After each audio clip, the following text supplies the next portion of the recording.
সম্মানিত ভিউয়ার্স, আসসালামু আলাইকুম ওয়া রাহমাতুল্লাহ। আশা করি সবাই আল্লাহর অশেষ রহমতে ভালো আছেন, সুস্থ আছেন। এই চ্যানেলে আরেকটি নতুন গুরুত্বপূর্ণ ভিডিওতে আপনাদের সবাইকে স্বাগতম। আজকে আলোচনা করব পদোন্নতি বঞ্চিত 30,000 প্রাথমিক শিক্ষক চরম ভোগান্তি সম্পর্কে। তার আগে এই ভিডিওটি দেখার আগে যারা এই চ্যানেলে একদম নতুন তারা অবশ্যই চ্যানেলটি সাবস্ক্রাইব করে পাশে থাকা বেল আইকনটি প্রেস করে দিন। আর যারা ইতিমধ্যে সাবস্ক্রাইব করেছেন তাদেরকে জানিয়ে অসংখ্য ধন্যবাদ। পদোন্নতি বঞ্চিত 30,000 প্রাথমিক শিক্ষক চরম ভোগান্তিতে। পদোন্নতি বঞ্চিত 30,000 প্রাথমিক শিক্ষক চরম ভোগান্তিতে। পদোন্নতি বঞ্চিত প্রাথমিকের প্রায় 30,000 সহকারী শিক্ষক নানা সমস্যায় দিন পার করছেন। দীর্ঘদিনের ভোগান্তি দূর করতে কর্তৃপক্ষ কোনো পদক্ষেপ নিচ্ছে না বলে অভিযোগ তাদের। যোগ্য হয়ে বঞ্চিত সহকর্মীদের কেউ মারা গেছেন, কেউ বা অবসরে, কিন্তু এই ভোগান্তির অবসান ঘটছে না। অন্যদিকে স্থায়ী প্রধান শিক্ষক না থাকায় স্কুলগুলো চলছে ঢিলে তালে। ব্যাহত হচ্ছে শিক্ষা কার্যক্রম। এমন পরিস্থিতিতে পদোন্নতি বঞ্চিতরা চাচ্ছেন কর্তৃপক্ষ দ্রুতই যেন তাদের পদোন্নতি চালু করে দুর্দশা লাঘব করে। একই সঙ্গে বদলি কার্যক্রমে যে জটিলতা রয়েছে তা সহজ করার দাবিও জানান তারা। তবে প্রাথমিক শিক্ষা অধিদপ্তর বলছে, আদালতের নির্দেশনা অনুযায়ী পরবর্তী পদক্ষেপ নেওয়া হবে, অন্যথায় তাদের কিছুই করার নেই।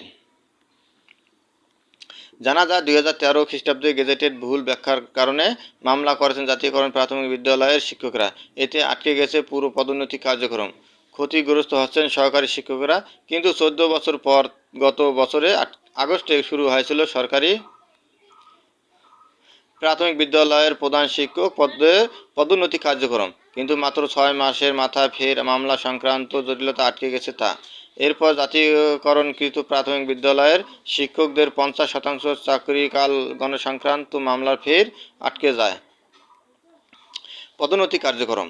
জানা যায়, গত 3 আগস্ট লক্ষ্মীপুর জেলা সদর, কমলনগর ও রায়পুর উপজেলা 201 জন সহকারী শিক্ষকের প্রধান শিক্ষক পদে পদোন্নতির আদেশ জারি করে প্রাথমিক ও গণশিক্ষা মন্ত্রণালয়। এরপর 13 ডিসেম্বর পর্যন্ত পর্যায়ক্রমে 19 জেলার 1063 জন সহকারী শিক্ষক পদোন্নতি পেয়েছেন প্রধান শিক্ষক হিসাবে।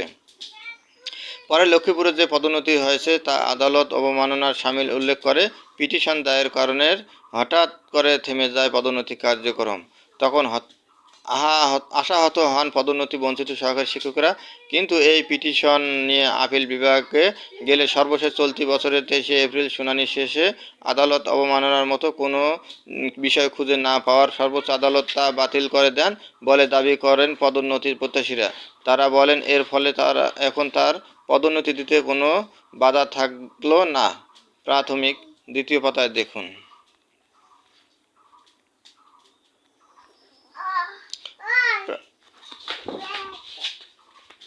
প্রাথমিক ও গণশিক্ষা মন্ত্রণালয়ের কাছে তারা দাবি জানান, পদোন্নতি কার্যক্রম দ্রুত চালু করে তাদের দুর্ভোগ লাঘব করতে।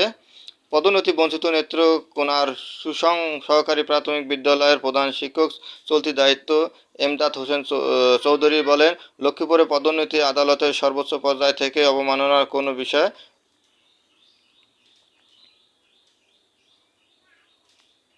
বিষয় পায়নি বলে জানানোর ফলে পদোন্নতি কোনো বাধা নেই।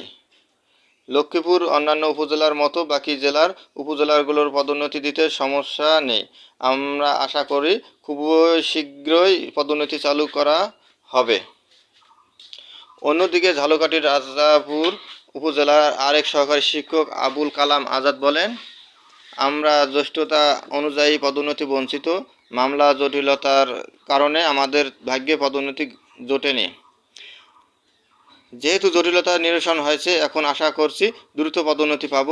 এদিকে প্রাথমিক ও গণশিক্ষা মন্ত্রণালয়ের সর্বশেষ বার্ষিক প্রতিবেদনের তথ্যমতে দেশে সহকারী প্রাথমিক বিদ্যালয় আছে 65,565টি।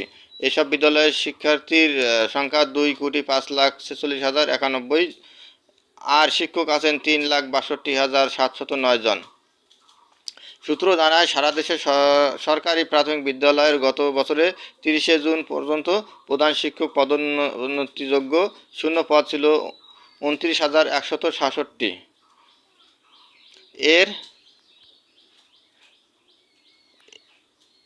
এর মধ্যে প্রাথমিক শিক্ষা অধিদপ্তর ভারপ্রাপ্ত প্রধান শিক্ষকের চলতি দায়িত্ব দিয়েছে 15,498টি বিদ্যালয়ে, আর বাকি 13,669 বিদ্যালয়ে প্রধান শিক্ষকের পদে সিনিয়র শিক্ষকেরা দায়িত্ব পালন করেছেন। গত 7 মাসে আরও প্রায় 1,000 বিদ্যালয়ের প্রধান শিক্ষক অবসরে গিয়েছেন। সেই হিসেবে শূন্য পদের সংখ্যা 30,000-এর কম নয়। এ বিষয়ে ডিপিইর ঊর্ধ্বতন এক কর্মকর্তার নাম প্রকাশ না করার শর্তে বলেন, মামলার কারণে বারবার পিছিয়ে যাচ্ছে পদোন্নতি।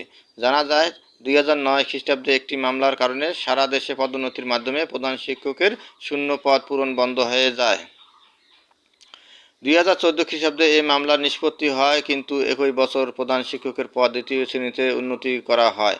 এতে ওই পদে নিয়োগ ও পদোন্নতির বিষয়টি চলে যায় বাংলাদেশ সরকারি কর্ম কমিশনের পিএসসি অধীনে। ফলে আবার বন্ধ হয়ে যায় পদোন্নতির মাধ্যমে শূন্য পদ পূরণ। পরে 2017 খ্রিস্টাব্দে 23 মে থেকে প্রধান শিক্ষকের শূন্য পদে চলতি দায়িত্ব দেওয়া হয় সহকারী শিক্ষকদের। এদিকে স্থায়ী প্রধান শিক্ষক না থাকায় সুশৃঙ্খলভাবে বিদ্যালয় পরিচালনা সম্ভব হচ্ছে না, অনেক জায়গায় ব্যাহত হচ্ছে শ্রেণীকক্ষে পাঠদানও। দেশের বিভিন্ন স্থানে খোঁজ নিয়ে প্রধান শিক্ষক না থাকা সরকারি প্রাথমিক বিদ্যালয়ের বেহাল অবস্থা হয়ে উঠে এসেছে।